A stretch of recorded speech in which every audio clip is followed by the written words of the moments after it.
Hi there, I'm Jen, this is Remembered Reads, and this is going to be a wrap-up of the last 4 pieces of nonfiction that I read. To break away from my usual utterly depressing type of nonfiction, I'm gonna start with something a little different. Mad Scenes and Exit Arias, The Death of the New York City Opera and the Future of Opera in America by Heidi Waleson. This is an overview of the New York City Opera, which, if you've been to see operas in New York prior to when this one closed, they occupied the building next to the building that the Met Opera at the Lincoln Center that they used. They were founded in the 1940s as kind of the common man's opera company. The idea being that working class people who were opera fans could go to see something at the City Opera even if they would never in a million years be able to afford tickets to the Met. And it's interestingly very tied to the 1940s, to kind of social movements of the time, and also to the demographics where after the Second World War there were a lot of working class and kind of lower middle class immigrants coming from Europe who were pre-existing opera fans, and so they had this market to appeal to. And then later, as they went into the next generation of productions, a drive to produce new operas, American operas, new productions. Personally, I was most familiar with the City Opera because in the late 90s, they were really at the forefront of the Baroque revival, and I'm a huge Baroque opera fan, so that was really interesting to read about. The book also gets into a lot of finances, which was something I had no idea about. Opera companies in the US get far fewer public dollars than a lot of the ones in Europe, to a certain extent here in Canada do. And so the funding, they're basically always running at a deficit and hoping that private donors are going to bulk things up. And in the case of the City Opera, as the Met became less of a thing of the elite and just another theater alternative or music alternative for the general public, they had less of a independent identity, sort of, so the appeal became more complicated. And it talks a bit, because the funding is different, when they would bring in people from other countries, they wouldn't necessarily plan their seasons in line with the funding deficits that they had to run with. So all of that was really fascinating. Some of the financial and board stuff I did find a little bit dry, but it is interesting, especially now when when everything has been closed around the world, and a number of opera companies, including the Met, but others as well, have been doing this online content. Will be interesting to see what that does in terms of both funding and public awareness. I thought that was neat. One thing that I learned in there that I hadn't known was that the New York City Opera was the first US opera company to introduce surtitles, which the Canadian Opera Company here in Toronto was the first opera company in the world to introduce those. And it's funny now, because it's so common now, but originally it was very controversial, and essentially because I think people were hanging on to that kind of elitism that if you haven't studied ahead of time, are you even a real fan? But why not know what's going on if you don't speak the language that the opera is in? Or frankly, even if you do, a lot of the times, the way the music is performed, you can't really understand it even if you do speak the language that it's being sung in. But in any case, I did find that very interesting, and if you wondered what happened to the New York City Opera, I do recommend reading that. If you are curious about how arts funding works in the US, I do recommend that as well. Jumping from arts to sociology, I guess, the next book that I read was The 7 Necessary Sins for Women and Girls by Mona Eltahawy. This basically takes some of the commentary that she made in Headscarves and Hymens and kind of turns that into a manifesto of sorts, in which she names areas in which women around the world either should rebel or should feel comfortable rebelling, and kind of makes the point that a lot of things that are viewed as rebellion shouldn't really be rebellion. The 7 sections are anger, attention, profanity, ambition, power, violence, and lust. Interestingly, for me, I thought the chapter about attention, in which she points out that one of the ways that men and other women use to dismiss women who are trying to have their voices heard is to say, she just wants attention. And she takes kind of the flip side of that, which is when she was involved in some protests in Egypt and was arrested, because she was a known person, that gave her a power that people who accept the status quo and stay quiet wouldn't have had. And she makes points of other things, of women who have tried to escape from their families, for example, or getting involved in various political situations where, because people know about what they're doing, that allows a certain extra security because somebody knows where you are. So the constant dismissal of, don't listen to her, she just wants attention, there's definitely a positive to attention, which when you say that, it sounds logical, but it was the one section that did kind of open my eyes to how clear that linkage is, because I think that's one level of dismissiveness in terms of attention seeking that doesn't seem that important relative to some of these other things in terms of like ambition and whatnot.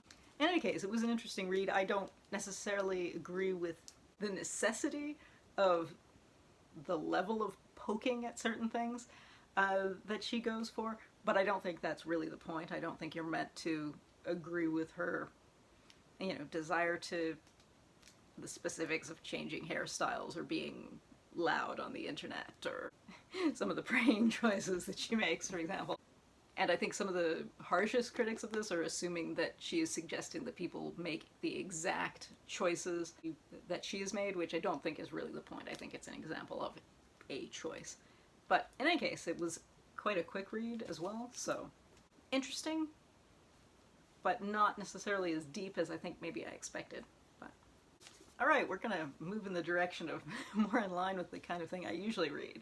Next up, I read I'm Writing You from Tehran by Delphine Minoui, who is a French reporter who was based primarily in Iran for about 10 years from the late 90s to the late 2000s. This was translated by Emma Ramadan, who has been interviewed a lot because she has translated some experimental writing into English, which this is not experimental writing. This is a straightforward mixture of journalistic memoir and family memoir. So the author was in an interesting position in that in a lot of cases when some political drama has happened in Iran, foreign reporters get their press passes pulled and immediately have to leave the country because their visa to stay in the country is tied to the press pass. She has dual citizenship because her father was Iranian, and so even though she was born in France, she has both passports. Her husband is an Iranian American. He's also a dual citizen. So part of what this gets into are the situations when the other foreign journalists have been sent home, and these dual citizen journalists have this span of a couple of weeks where they can stay a little longer because they're not required to leave because they don't have visas that expire, but they can't stay too long because then they'll have the problem that the local journalists have, which is that you can get arrested. And because Iran doesn't recognize dual citizenship, they won't allow France or the United States to pull them out of prison should they be arrested. So it's a really interesting look at that zone. Here in Canada, there's been a couple of Iranian-Canadian reporters who have been arrested. So it was a situation that I've read about, and it was interesting to get her look into those sections. This is not centrally about that experience. It is mostly about the political ups and downs over the 10 years that she was there, and also the things that she found out about her family while she was there. She lived with her grandmother a significant amount of the time, and her grandfather had recently passed away, and she finds out a lot of his family secrets. He had a secret second wife that they only found out about because she was named in the will. So she has this mixture of the journalistic process and then the family gossip that she's having access to for the first time in her life. So it's a really entertaining mixture. I think the tone is maybe not going to be for everyone because I think some people would prefer something that is more strictly focused on the journalistic element or more strictly focused on the family memoir element, but I quite enjoyed the mixture of this. It is framed as a letter to her dead grandfather, which I thought mostly worked. I almost wish it had been just a framing device at the beginning and end. It does pop back in almost every chapter, and some of that started feeling a little, I don't want to say twee, but almost a little cutesy at points. But overall, I did really appreciate the way she was able to mix her kind of personal story as well as the political shifts that were happening. So yeah, I think this was well worth reading. If you are interested in those elements of journalism, if you are strictly a fan of family memoir, I don't know if this is focused enough for fans of that specific subgenre, but I did think this was well worth reading. And as always, we have to have something that is absolutely depressing. So the final thing that I'm going to talk about today is the Crimean Tatars, from Soviet genocide to Putin's conquest. This is by Brian Glyn Williams, who's written some really interesting histories of Central Asia, West Asia, and the Balkans. If you are interested in any of those regions, he writes really interesting stuff. The Crimean Tatars were, I think, in the romantic historical imagination, were kind of mounted mercenaries in both Mongol times and in Ottoman times when the Crimean flipped to being under the Russian Empire. As with a lot of communities in the Russian possessions around the Black Sea, there was a lot of pressure for them to either assimilate with the Russians or to go into exile and cross over into Ottoman territory, which some people did, but the people who stayed didn't have an easy time, and their descendants didn't have an easy time. In the early Soviet Union, there was some move to build up the community as indigenous to the area and set up a government that respected their language, which was developing into one language from two, because originally the northern Tatars spoke a Kipchak language, so related to like the Volga Tatar language and the Central Asian languages, whereas in the south they spoke a language that was more closely related to Turkish or Azeri, Turkmen, etc. And the two languages have blended now into this new Crimean Tatar language. However, once the Second World War broke out, a lot of the men who went into the military would end up coming home to find out that all of their wives and grandparents and children had been sent off to Uzbekistan.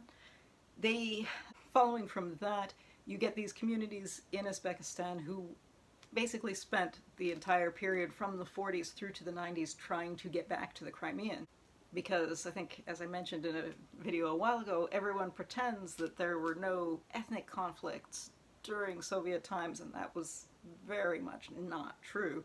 So in the 80s, some of the descendants of the original exiles had been making their way back, but largely illegally, so they weren't assigned housing, so they ended up squatting most of the time. In the 90s, when both Uzbekistan and Ukraine were then independent, there were more people who were getting official recognition. There was a fight to gain Ukrainian citizenship. That took more than a decade for a lot of people. And of course now Russia has retaken the Crimean, so having Ukrainian citizenship is not necessarily useful for the people who are trying to get back to their native land. It's all depressing and fascinating stuff. Obviously that is not the kind of book that's going to have a nice hopeful ending, because this is still an ongoing issue.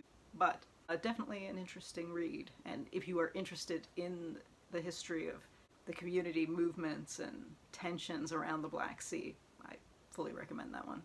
Alright, so if you have read any of these, I'd love to hear what you thought. Yeah, that's it for now. Ciao.